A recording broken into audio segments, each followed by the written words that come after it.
আজকে আজকে যে পরিস্থিতি হয়েছে ক্যাম্পাসে, অ্যাটলিস্ট আপনারা যদি কেউ দেখতেন, বিশ্বাস করেন আপনারা সারা জীবনের জন্য এই ছাত্রলীগ জিনিসটাকে যে কি পরিমাণ ঘৃণা করতেন বা ভয় পাইতেন আপনারা জানেন না।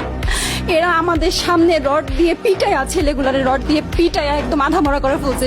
তারা এসে আমাদের পেছনে লুকাইছে, আমাদের বোরকার পেছনে, আমাদের ওড়নার পেছনে লুকায় বলে, আপু আমাদের একটু লুকায় রাখেন, আমাদের ওরা মাইরা ফেলবে, আমাদের বাঁচান আপু বাঁচান। আমরা তাদের ওড়না দিয়ে বোরকা দিয়ে লুকায় রাখছি, সেইখান থেকে আমাদের ধাক্কা দিয়ে ফেলে দিয়ে তাদের বের করে আমার মাথায় রড দিয়ে মারছে, এমন অবস্থা। এবং তারা আমাদের ক্যাম্পাসের পরিচিত মুখ, আমরা চিনি তাদের, তারা এই অবস্থা করছে, রাস্তায় একদম শোয়াই ফেলছে।